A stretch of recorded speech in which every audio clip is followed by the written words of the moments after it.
देखो बच्चों, आज हम त्रिकोण विधि के परिचय के सवालों को हल करेंगे। तो अपनी पहली प्रश्नावली है,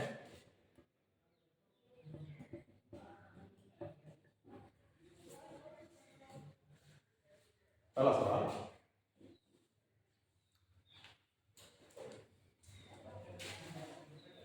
पहला सवाल है, त्रिभुज एबीसी में जिसका कोण बी समकोण है। तो आपको त्रिभुज बनाना है और बी कोण को समकोण बनाना है।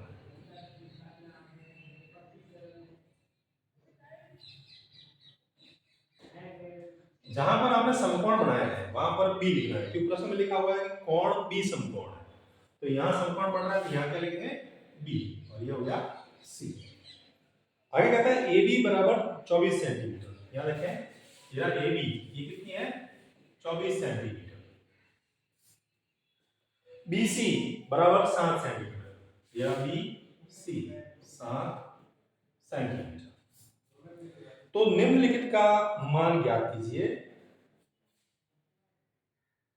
पहला है साइन ए कॉस ए,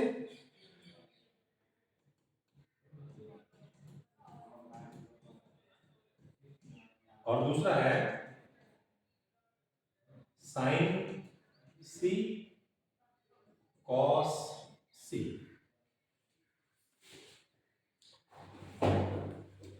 देखो जो आपको एक समकोण त्रिभुज दिया हुआ है और उसकी दो भुजाएं दी हुई है, तीसरी भुजा दी हुई है। तो सबसे पहले क्या करें, आप तीसरी भुजा को ज्ञात करें। ठीक है, तो ये समकोण बन रहा है, इसके सामने वाली भुजा क्या हो जाएगी, कर्ण।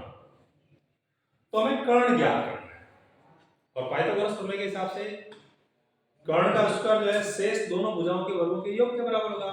तो क्या हो जाएगा, कर्ण एसी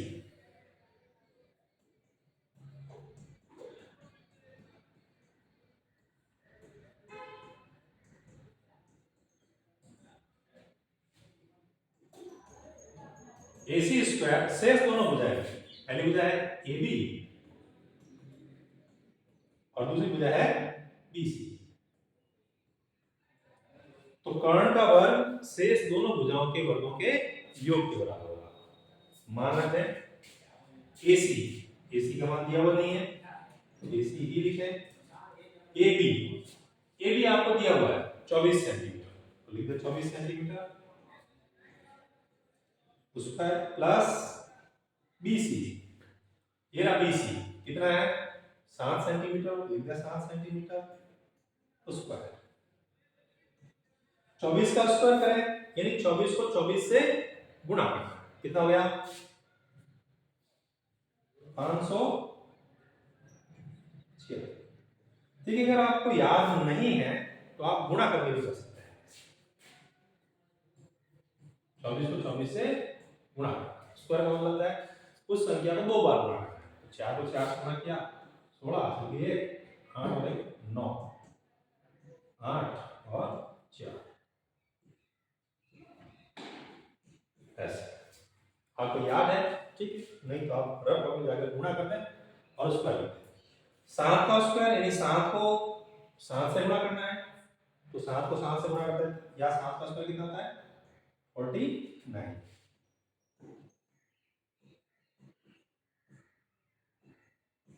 जोड़ दें 6 और 9 5, हासिल की 1, 6 और 9 15, 15 की 5 आ गया, हासिल का 1 हासिल और 7 8, 8 और 4 12, हासिल की 1 और 5 6। अब ये AC स्क्वायर का मान है, हमें AC का मान ज्ञात करना है। तो मैं क्या करूंगा, समीकरण के दोनों पक्षों का वर्गमूल लेना है, दोनों पक्षों का वर्गमूल लेना है। तो वर्गमूल लेंगे तो AC स्क्वायर जो है वो AC हो जाएगा और इसके ऊपर वर्गमूल का साइन आ जाएगा। आप सीधा भी याद रख सकते हैं कि एक साइड से उसको हटा दें, दूसरी तरफ वर्गमूल लगता है, जैसा आपको उचित लगे। AC हो जाएगा वर्गमूल 625।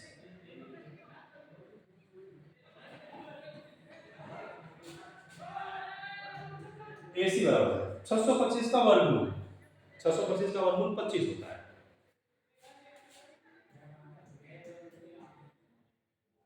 तो AC का मान आ गया 25 सेंटीमीटर। लिख लें अब देखें, हमें दो प्रश्न दिए हुए हैं। पहला प्रश्न है कि आपको sin a और cos a का मान ज्ञात करना है। दूसरा प्रश्न है sin c और cos c का मान ज्ञात करना है। दोनों प्रश्न में जो दिया गया न्यून कोण थीटा जो है अलग अलग है। पहले में a न्यून कोण दिया हुआ है और दूसरे में आपको c न्यून कोण है। तो मैं पहला प्रश्न कर रहा हूं a, क्योंकि यहां a न्यून कोण दे रखा है तो इसको हम थीटा ले रहे हैं। ठीक है, अगर a आपका थीटा है तो 90 डिग्री जो है इसके सामने वाली भुजा कर्ण हो गई और थीटा के सामने वाली भुजा क्या हो जाएगी, लंब। और जो तीसरी भुजा बच गई वो हो गया आधार। ये कब है लंब और आधार, जब आपका थीटा a। अब एक क्या ज्ञात करना है, साइन।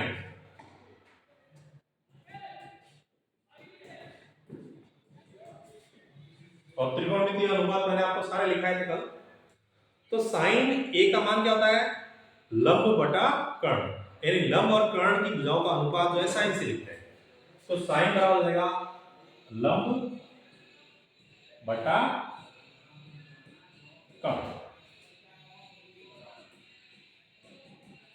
अब इसमें देखें लंब कितना है, लंब लंब कितना है 7 सेंटीमीटर बटा कर्ण, और कर्ण कितना है 25।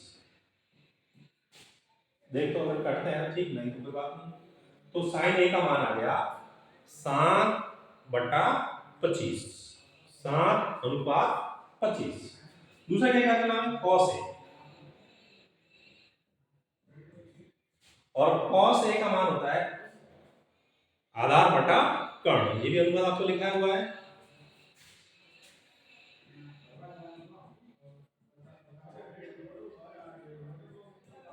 तो अगर आप भूल गए हो तो मैंने आपको एक ट्रिक बताई थी, आप याद रखें लाल बटा कक्का।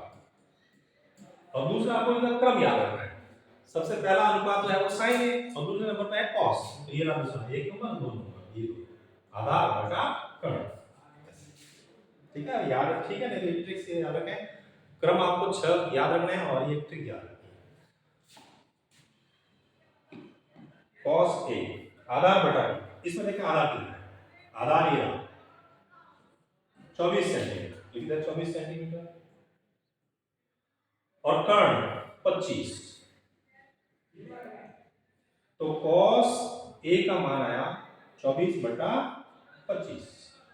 तो पहला प्रश्न जो साइन ए और कॉस ए पूछा था, दोनों के मान हमने ज्ञात कर दिए। दूसरा प्रश्न देखें। अब देखो यहां पर थीटा आपका बदल गया। जो पहला प्रश्न था उसमें थीटा ए था, न्यून कोण आपको ए लेना था, लेकिन दूसरे प्रश्न में आपको ए की बजाय सी न्यून कोण लेना है। तो उस समय क्या करना है, चित्र आपको वापस समकोण त्रिभुज वापस बनाना है सेम जो आपने पहले बनाया है, वो का वो समकोण त्रिभुज। ये ए है, फिर है यहाँ पर बी और यहाँ पर सी। भुजाओं की माप भी वो लिखनी है। ये 25 सेंटीमीटर है एसी,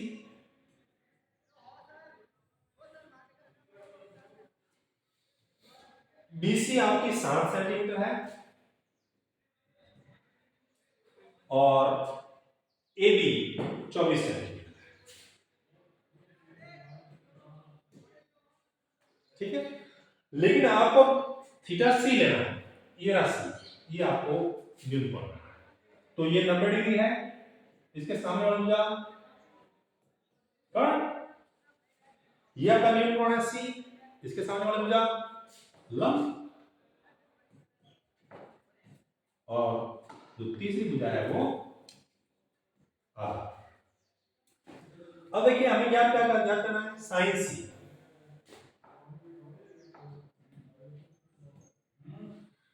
त्रिकोणमिति का अनुपात कौन सा है, साइन, और साइन बराबर हमने पहले लिख दिया है लंब बटा कर्ण। अब यहां आपको देखना है लंब कितना है। तो आप कहोगे सर लंब तो ये रहा 24 सेंटीमीटर बटा कर्ण, कर्ण कितना है 25।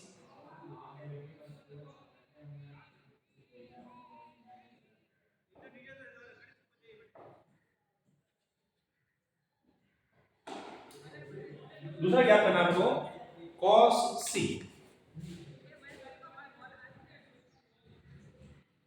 और cos c बराबर क्या था, आधार बटा कर्ण। अब आपको इसमें देखना आधार क्या है, आपको सर आधार 7 और कर्ण 25।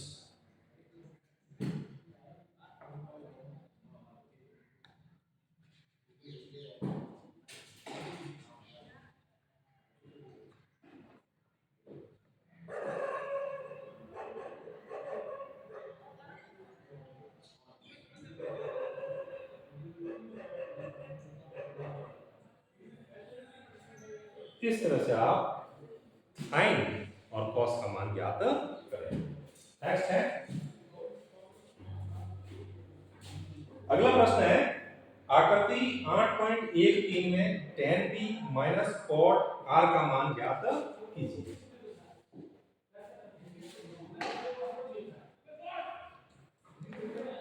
देखिए इसमें आपको आकृति दी हुई है, त्रिभुज दिया हुआ है,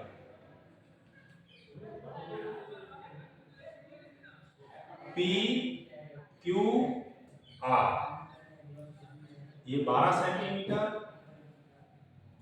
ये 13 सेंटीमीटर, ये समकोण है और आपको ज्ञात करना है tan p minus cot r का। आपको समकोण त्रिभुज दिया हुआ है, इसमें दो भुजा दी हुई है। सबसे पहला काम करना आपको तीसरी भुजा ज्ञात करना है। तो देखें ये समकोण है, इसके सामने वाली भुजा क्या हो गई, कर्ण। पाइथागोरस का लगानी है आपको कि कर्ण का वर्ग जो है शेष दोनों भुजाओं के योग, वर्गों के योग के बराबर होता है।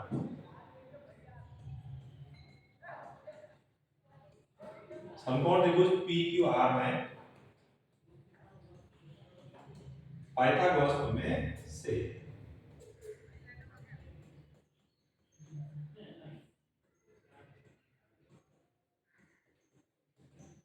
अब पाइथागोरस प्रमेय कहते हैं कर्ण का वर्ग शेष दोनों भुजाओं के वर्गों के योग के बराबर होती है। तो कर्ण कौन सा है इसमें, PR का स्क्वायर बराबर PQ स्क्वायर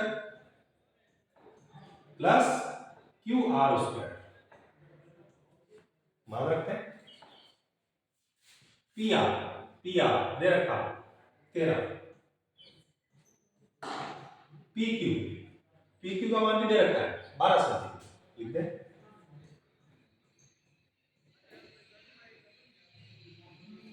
QR में दिया हुआ नहीं है, QR का स्क्वायर लिख दे। अब 13 का वर्ग यानी 13 को 13 से गुणा करना है, तो 13 का वर्ग कर देता कितना आता है 169, 169। 12 का वर्ग यानी 12 को 12 से गुणा करना है, तो 12 का वर्ग कितना होता है 144, 144 QR स्क्वायर। हमें QR का मान निकालना है, तो 144 को पक्षांतर करके इस साइड ले आए,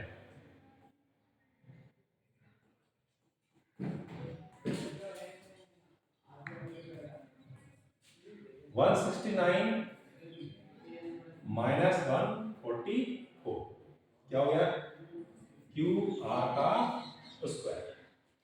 169 में से 144 घटाना है, घटाएं 9 minus 4 5 6 minus 4 2 1 minus 1 equal to 0। ये आया QR का स्क्वायर। यहां से आपको स्क्वायर हटाना है, तो क्या करेंगे, समीकरण के दोनों पक्षों का वर्गमूल करने पर। तो मैंने आपको पहले बताया यहां से जैसे स्क्वायर हटाएंगे इस साइड निकला जाएगा आपका वर्गमूल।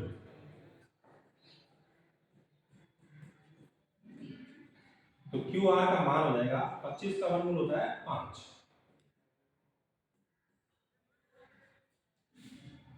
5 सेंटीमीटर।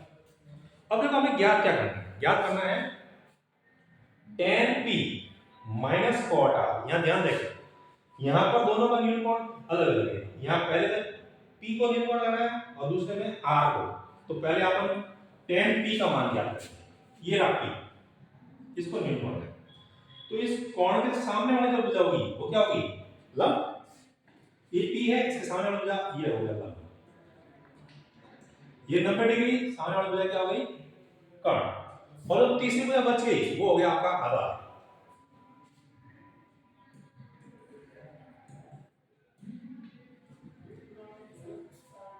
तो ज्ञात करें tan p।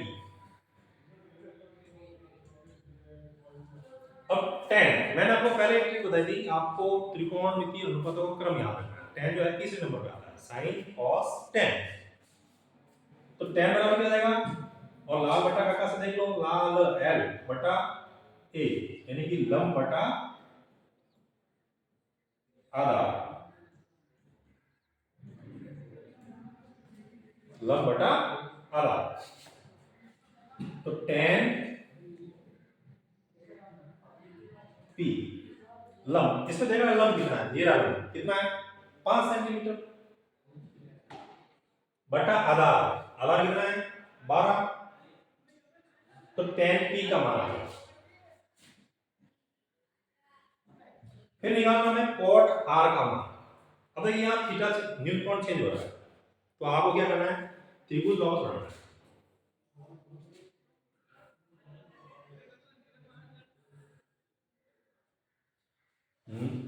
नाम को लिखना है P Q R, P Q R. भुजाओं के माप करेंगे, पी की भुजा का माप 12 सेंटीमीटर, पी की भुजा का माप 12 सेंटीमीटर, क्यू आर का मान 5 सेंटीमीटर और पी आर का मान 13 सेंटीमीटर। ठीक है।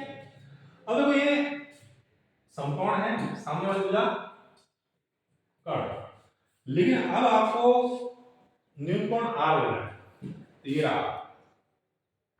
तो इसके सामने वाली भुजा क्या हो जाएगी, लंब, और ये क्या आ गया आधा। ठीक है, तो निकालना क्या है cot r, cot r। अब cot 4 नंबर पे है तो क्या हो जाएगा, आधार बटा लंब।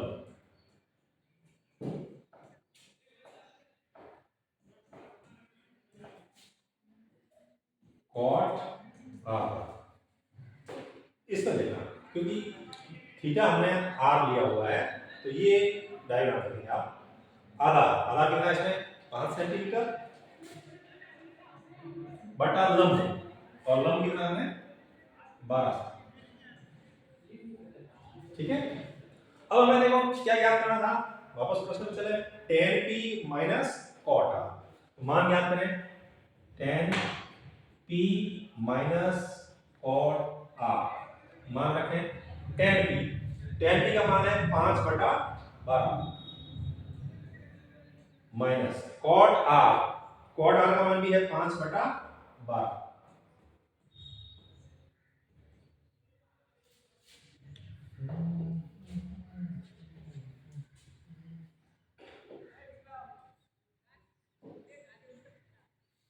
अब देखो 5 बटा 12 माइनस 5 बटा 12 दोनों संख्या सेम, 5 में से 5 को घटाते हैं तो 0 आता है, 10 में से 10 को घटाते हैं तो 0 आता है, 25 में से 25 घटाते हैं तो 0 आता है। यानी अगर दोनों संख्या सेम हो, सेम संख्या में से सेम संख्या घटाते हैं, आंसर आपका कितना आएगा 0। तो 5 बटा 12 में से 5 बटा 12 घटाएंगे तो आंसर कितना आएगा 0। तो ये आपका सेकंड क्वेश्चन सॉल्व हुआ। ठीक है, अगला क्वेश्चन देखते हैं।